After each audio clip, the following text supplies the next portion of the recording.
안녕하세요. 네, 인사노무 초보를 위한 특별한 인사노무 30선 해서 이제 30선을 이제 순차적으로 제가 이제 강의를 드릴 거고, 저는 그 김우탕 노무사라고 합니다. 이미 뭐 제 이름은 공지가 됐어서 뭐 이름은 아시겠지만 그래도 이제 첫 강의니까요.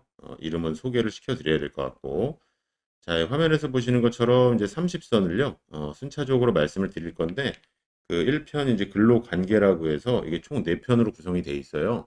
그래서 일단 처음은 근로관계, 그러니까 근로자분들이 입사하셨을 때 어떻게 이제 그 근로계약서를 쓰고 여러 가지 순서들이 어떻게 진행되는지를 아셔야 되기 때문에 근로관계 먼저 시작을 하도록 하겠습니다. 그래서 보시면은 그 이제 일단은 여기 근로자 입사 시 근로계약서를 반드시 작성해야 하나요? 라고 해서 Q&A 형식으로 제목을 잡았고요. 당연히 그 작성은 이제 하셔야 돼요. 그 내용을 이제 하나씩 제가 설명을 드릴 건데, 이렇게 눈이 편안하게 그 이제 약간 녹색 계열, 옥색 계열로 저희가 편집을 했고, 제가 이렇게 밑줄도 치고 어떤 실무적인 사례를 가미하면서 그 차분하게 그냥 책을 리딩하는 어떤 방식을 빌어가지고 그 설명을 드리도록 하겠습니다. 일단은 보시면 그 근로자가 회사에 입사를 하면 여기 입사를 하게 되면요. 입사를 하게 되면은 그 근로자는 이제 근로를 당연히 제공을 하시는 거고, 근로를 제공하시는 거고, 그 관련해서 이에 대해서 그러니까 근로를 제공한다라는 거는 이제 의무입니다. 여기 바로 밑에 줄 보시게 되면 근로 제공 의무가 있고요. 그 반대급부로 이 사용자는 임금을 지급하고요. 이것도 임금 지급 의무가 있어요. 그래서 이거를 그 보통 이제 법학에서요. 이제 서로 쌍자 2개 해서 서로의 의무가 있다 해가지고 쌍무 계약이라고 보통 평가를 해요. 그래서 한쪽만 의무를 부담하는 게 아니라 그 양쪽이 같이 그 의무를 부과를 하고 근로자는 근로 제공, 열심히 일을 할 의무가 있고요. 사업주는 그에 상응하는 그 임금을 지급해야 되는 의무가 당연히 있는 거거든요. 그 양자의 의무가 합치가 될 때 이른바 근로계약이 형성되었다고 봐요. 자, 그러면 여기 다시 보시게 두 번째 문단 보시게 되면 다만이라고 되어 있잖아요. 다만. 자, 다만이라고 되어 있는데 이런 건 이제 중요하죠. 보통 문헌상. 그 근로계약의 일부 내용에 대해서는요, 양 당사자 간에 일단은 원칙은요, 실무적으로 말씀드리면 반드시 서면으로 작성을 하셔야 돼요. 자, 이거에 대해서 이제 뒤에서 뭐 이제 구두계약도 괜찮다라는 해석이 나오는데, 그거는 이제 약간 법학적인 얘기고요. 그 구두로 얘기한 게 입증이 되면 괜찮다라는 거예요. 정확하게 말씀드리면. 근데 말로 한 거는 굳이 근로계약이 아니라 하더라도요. 일상생활에서 말로 한 건 별로 효력이 없는 건 아시잖아요. 가장 강력한 건 서면입니다.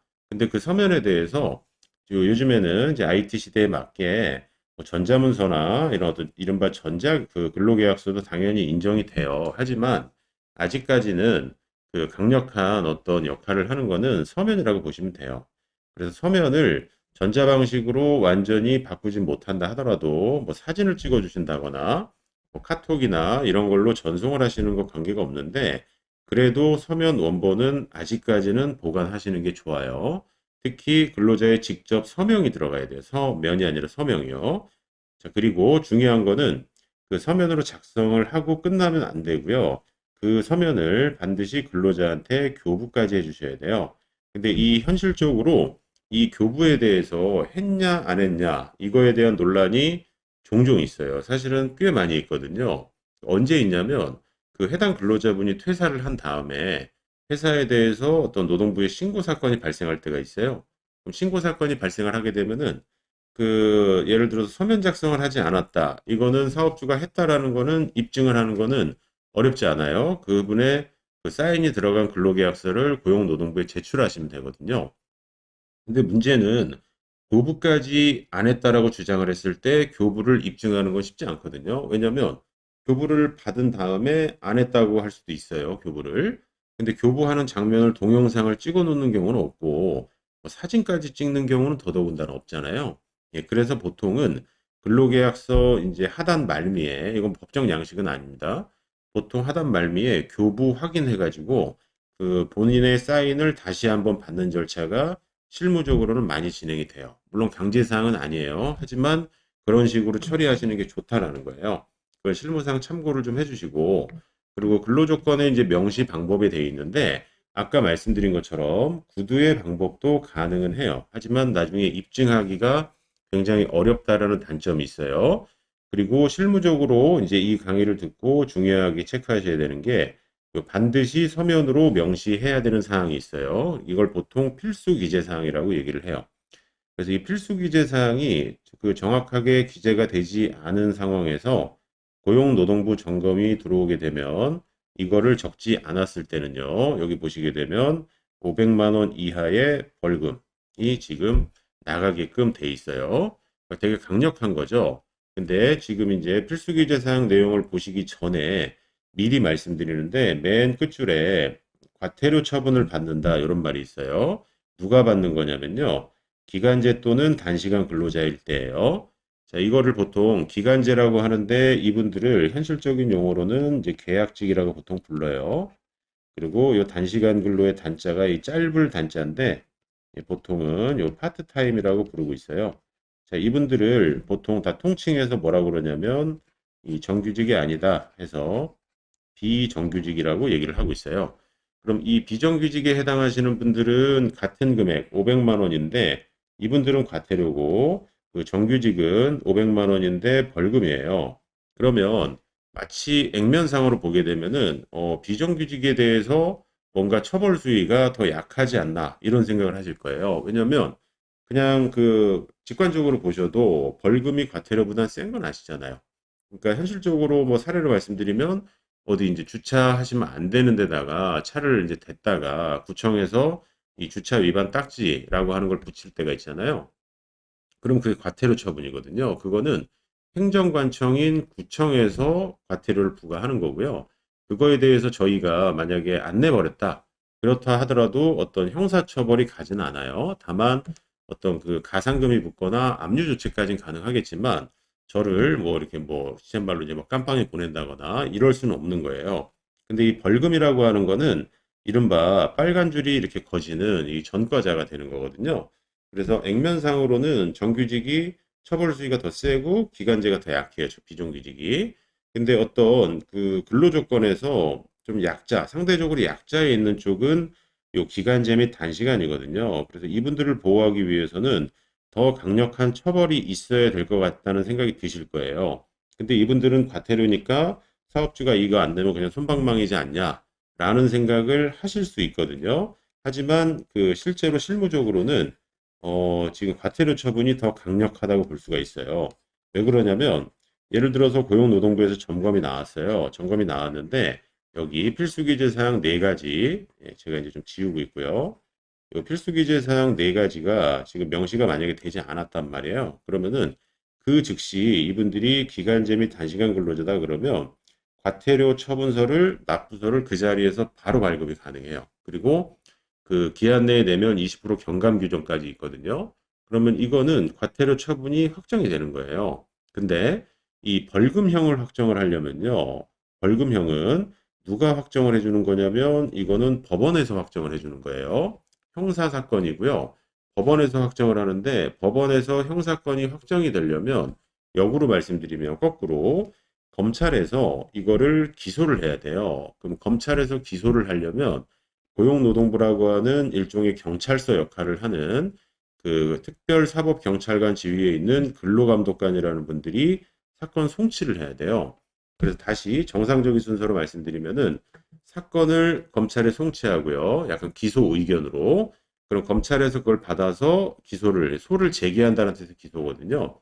기소로 이제 넘어가면 법원에서 형사사건이 진행이 되는데 일단은 약식 기소라고 해서 벌금이 부과가 돼요. 그거에 대해서 그 약식 기소 관련된 문서를 받으시고 7일 이내에 형사소송은 제기가 가능하지만 그러는 경우는 거의 없고요. 이 벌금형이 이제 사실상 확정이 된다고 보시면 돼요.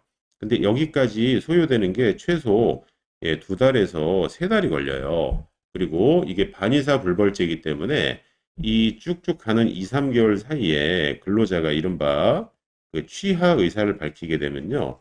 이 사건은 그대로 이제 종결이 돼요. 그러니까 형사건은 종결이 되거든요. 그러다 보니까 그 이 벌금형이 더 어떻게 보면 현실적으로 실효가 별로 없어요. 그래서 어떤 바로 금전적인 불이익을 주는 거는 과태료이기 때문에 이 근로조건 보호에 더 필요성이 큰 기간제 및 단시간, 즉 비정규직 근로자에 대해서는요, 그 과태료 처분이 더 강력하고 이쪽으로 진행이 된다라는 거예요. 그리고 요거는 그 인당 부과를 할 수 있기 때문에 이론적으로 100명이면은 5억까지 부과할 수 있어요. 이거 참고로 보시고. 그러면 이제 어떤 사항을 그 적어야 되는지 이제 하나하나씩 잠깐 보시게 되면 그 동그라미 1번에 임금에 관한 사항이에요. 사실 근로계약의 가장 핵심과 에센스는 돈이죠, 임금.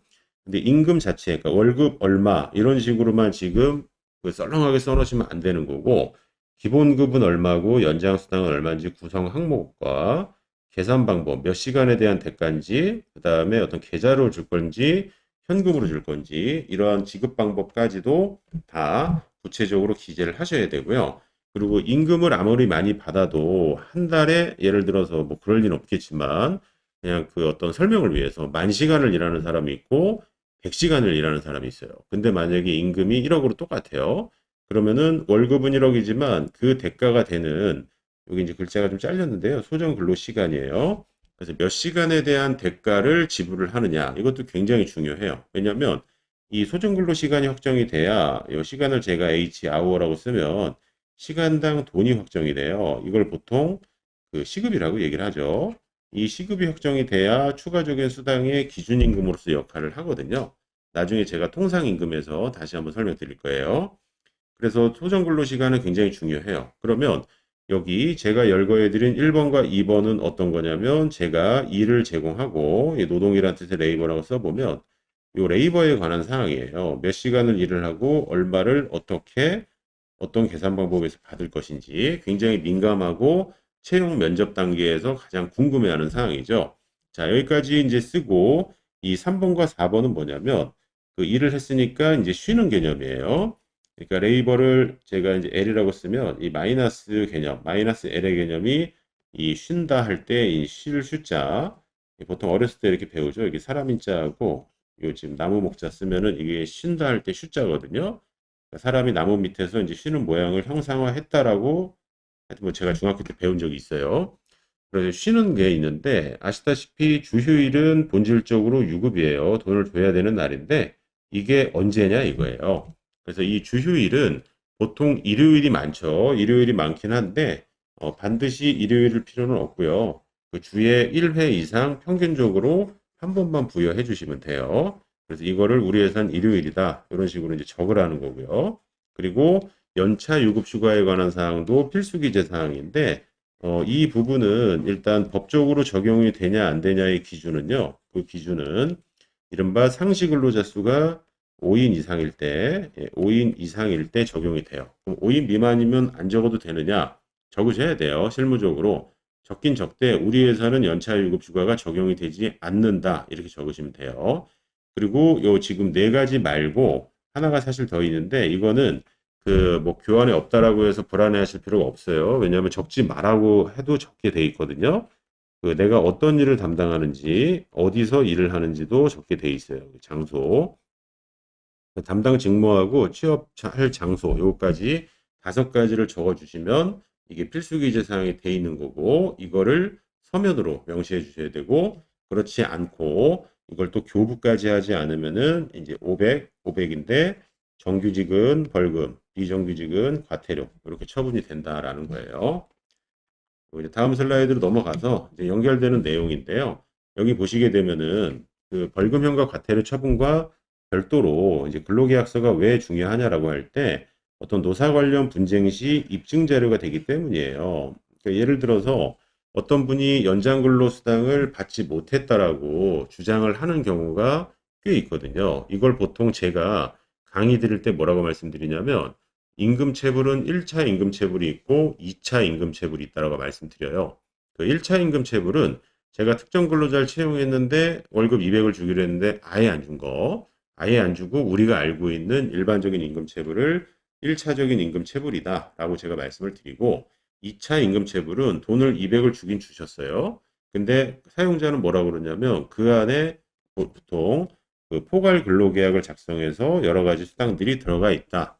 이렇게 주장하는 경우가 있고 근로자는 200만 원 자체를 기본급이라고 보고 추가적인 수당을 요청하는 경우가 있어요. 많이 뭐 겪으셨을 수도 있고 주변에서 보셨을 거예요. 근데 그거를 정확하게 서로 입증을 해야 되는데 입증을 만약에 사용자가 못하면 근로자가 이길 가능성이 99%예요.